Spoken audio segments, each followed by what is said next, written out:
Cute baby அத்தியாயம் 31. நான் உங்கள் சுராமிகா.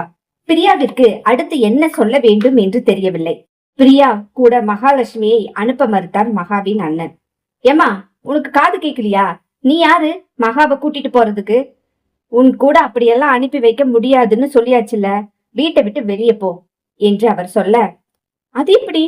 நான் இங்க கூப்பிடதான் வந்திருக்கேன். நான் அவங்கள கூட்டிட்டு தான் போவேன் என்று அவளும் சொல்ல, அடுத்தவங்க கிட்ட எல்லாம் அனுப்ப முடியாதுன்னு சொல்லியாச்சுல, வெளியே போ. நான் ஒன்னும் அடுத்தவங்க இல்ல, அது எங்க அத்தை. நான் கூட்டிட்டு தான் போவேன் என்று அவளும் எல்லோர் முன்னாலும் சொல்ல, அத்தையா, நீ என்ன எனக்கா பொண்ணா பிறந்த? போ அந்த சைடு. இனி உன்னை எங்காவது பார்த்தேன்னு வச்சுக்கோ, கொன்னே போடுவோம் போ என்று அவர் அதட்டி மிரட்டி வெளியில் அனுப்ப பார்த்தார். ஆனால் அவளோ முன்னால் தான் வந்தாலே தவிர பின்னால் போகவில்லை. அண்ணே, நீ நீ கொஞ்சம் பேசாம இரு என்று திக்கித் திணறி மகாலட்சுமி பேச ஆரம்பித்தாள். இதுவரை பேசாமல் இருந்த மகாலட்சுமி இப்பொழுது வார்த்தைகள் அறையும் குறையுமாக வெளியில் வர எல்லோரும் மகாலட்சுமியை பார்த்தார்கள். இங்க நிக்கிறதுலயே அவளுக்கு மட்டும்தான் உரிமை என்னை கூட்டிட்டு போக. அவ கழுத்துல என் பையன் கட்டின தாலி இருக்கு, பாருங்க எல்லாரும். அவ என்னோட மருமக. அவளுக்கு என் மேல நிறைய உரிமை இருக்கு. அவ கூட்டிட்டு போகலைன்னா இங்க இருந்து என்ன யாரு கூட்டிட்டு போவா? நான் அவ கூடத்தான் போவேன் என்று மகாலட்சுமி சொல்ல, மகாவின் அண்ணன் அவளை அடிக்க ஓடினார். அதற்குள் பிரியா போய் தடுத்து விட்டார். என்னங்கடி, ஆத்தாளும் மகளும் சேர்ந்து என்ன அலைய விடுறீங்களா? எப்படி எனக்கு தெரியாம அவனுக்கு கல்யாணம் பண்ணி வச்ச? ஏன் நம்ம சொந்தத்துல இருந்து ஒரு பொண்ணை பார்த்து அவனுக்கு கட்டி வச்சிருக்க வேண்டாமா? என் பொண்டாட்டியோட தங்கச்சி மகளை கட்டி தரேன்னு சொன்னா இல்லையாடி? அதுக்குள்ள நீ எப்படி இன்னொருத்திய கல்யாணம் பண்ணி வைக்கலாம் என்று அவர் கேட்க, இங்க பாருங்க மிஸ்டர், இனிமேல் எங்க அத்தை மேல கை பட்டுச்சுன்னா நடக்கிறது வேறையா இருக்கும். நான் இப்பவே கொண்டு போய் கேஸ் கொடுத்துருவேன். என்ன நினைச்சிட்டு இருக்கீங்க? நான் கூட்டிட்டு போவேன்னா போவேன் தான். இதை தடுக்க யாராலையும் முடியாது. உங்களால என்ன முடியுதோ அதை நீங்க பாத்துக்கோங்க. இவர்களுக்குள் நடக்கும் பிரச்சனையில் மகாலட்சுமிக்கு நெஞ்சு வலி வர ஆரம்பித்தது. உடனே அவசர அவசரமாக பக்கத்தில் இருக்கும் ஹாஸ்பிட்டலுக்கு கூட்டிக் கொண்டு போனார். அங்கு பார்க்கும் பொழுது பெரிய ஹாஸ்பிட்டல்ல காட்ட வேண்டும் என்று சொல்லிவிட்டார்கள். இப்ப எந்த பிரச்சனையும் இல்லம்மா, ஆனா ஏதாவது ஒரு பெரிய ஹாஸ்பிட்டலுக்கு கொண்டு போய் காட்டுங்க என்று சொன்னதினால் அவள் பெங்களூருக்கு டிக்கெட் போட்டு உடனே கொண்டு வந்தாள். யாரும் அவளை தடுக்க முடியவில்லை. பெங்களூருக்கு வந்தவள் அங்கு இருக்கும் ஒரு பெரிய ஹாஸ்பிட்டலில் அட்மிட் செய்து கொண்டு தன் மாமாவிற்கு போன் செய்து தனக்கு பணம் தேவை என்று மாமா அத்தையிடமும் சொல்லிக்கொண்டு ஒரு தொகையை வாங்கினாள்.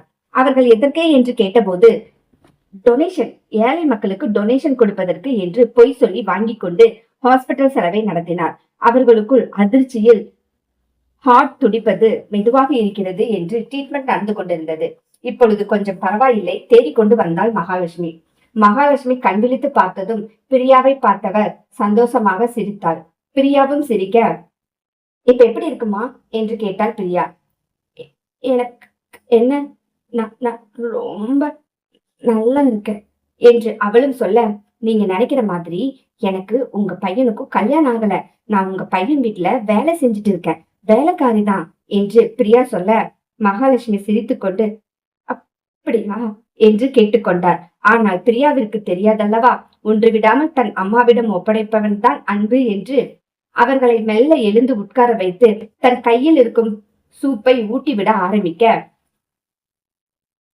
நீ எங்க வீட்டுல வேலை செய்யற பொண்ணு தானே, அப்போ எனக்கு என்ன தேவையோ அதுதானே நீ கொடுக்கணும். அந்த சூப் எனக்கு பிடிக்கல தங்கம், எனக்கு கொஞ்சம் பழைய கஞ்சி தருவியா என்று மகா கெஞ்சி கேட்க, உங்களுக்கு பழைய கஞ்சி தானே வேணும், கொடுக்கறேன். ஆனா நீங்க ஹாஸ்பிட்டல்ல இருந்து வீட்டுக்கு வரணும், அப்பதான் நான் கஞ்சி கொடுப்பேன், சரியா என்று கேட்டவள் அருகிலேயே உட்கார்ந்து கொண்டாள். உங்களுக்கு இது கடையில இருந்து வாங்கினதுனால தான் பிடிக்கல போல. நான் வீட்டுல செஞ்சு கொடுக்கறேன், சூப்பு நல்லா இருக்கும். நீங்க மட்டும் வீட்டுக்கு வாங்க, உங்களை நான் எப்படி பாத்துக்கிறேன்னு பாருங்க என்று பிரியா சொல்ல, நான் வீட்டுக்கு வந்தேன்னா உன்னால என்னை பார்க்க கூட முடியாது. ஏன்னா அவ்வளவு கஷ்டமா இருக்கும். என்னால நடக்க முடியாது, உட்கார முடியாது, நிக்க முடியாது. நீ எப்படி என்ன பார்ப்ப? முடியாது. எனக்குன்னு தனியா வேற வேலைக்காரங்கள வச்சுக்கோ. நீ சமைக்கிற வேலையை மட்டும் பாரு.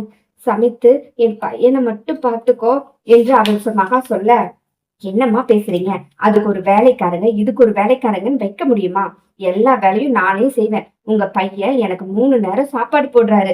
அதே பெரிய விஷயம் என்று அவள் சொல்ல, மகாவிற்கு ஏற்கனவே முடியவில்லை.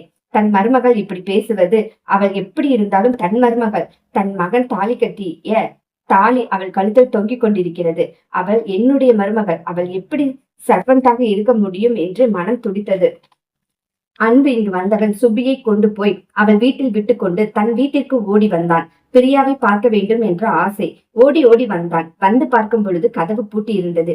தன் கையில் இருக்கும் கீயை எடுத்து திறந்து கொண்டு உள்ளே போனான்.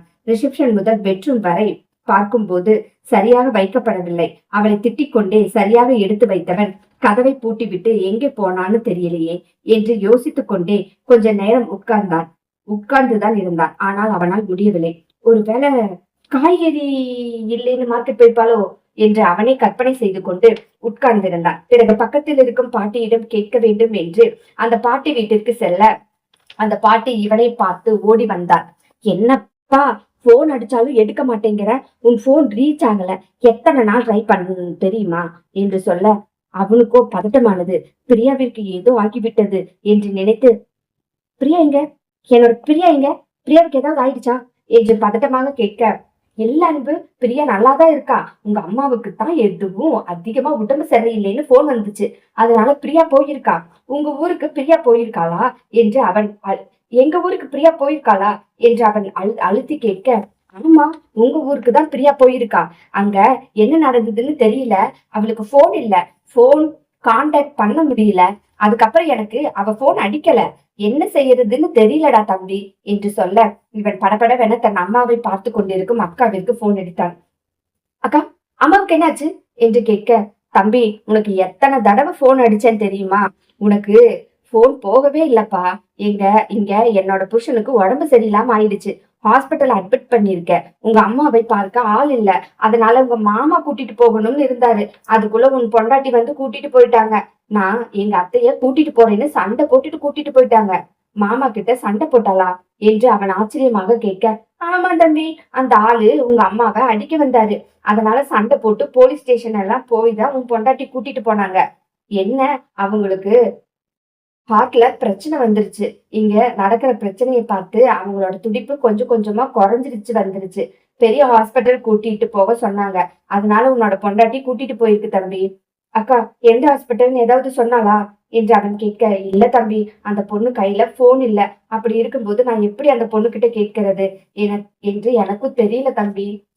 சரிக்கா, நீங்க போனை வைங்க என்று சொல்லிக்கொண்டு அவனுக்கு அடுத்து என்ன செய்ய வேண்டும் என்று தெரியாமல் இங்கும் அங்கும் நடந்தான். தன் போனில் வந்திருக்கும் நம்பரை எல்லாம் எடுத்து போன் பண்ணி பார்த்தான். அவர்கள் எல்லோரும் ஏதோ ஒரு பொண்ணு பண்ணுச்சுப்பா, அந்த பொண்ணு எங்கேன்னு தெரியாது என்று சொல்ல, ஒரு கால் மட்டும், ஹலோ லீலா ஹாஸ்பிட்டல், சொல்லுங்க என்று சொல்ல, அவன் கட் செய்து கொண்டு அந்த ஹாஸ்பிட்டலை நோக்கி ஓடினான். மகளே, இந்த கதை உங்களுக்கு ரொம்ப பிடிச்சிருந்ததுன்னா சப்ஸ்கிரைப் பண்ணிக்கோங்க. மறக்காம சப்ஸ்கிரைப் பண்ணாதான் நான் போடுற கதை கரெக்டா மாலை 6 மணிக்கு உங்களுக்கு வரும். சப்ஸ்கிரைப் பண்ணி வச்சுட்டு பெல் ஐக்கானை தட்டிக்கோங்க. கமெண்ட்ல 2 வார்த்தை இல்லைன்னா ஒரு ஹார்ட் சிம்பிளாவது கொடுத்துட்டு போங்க. எனக்கு அது பார்க்கும்போது கொஞ்சம் சந்தோஷமா இருக்கும். நன்றி.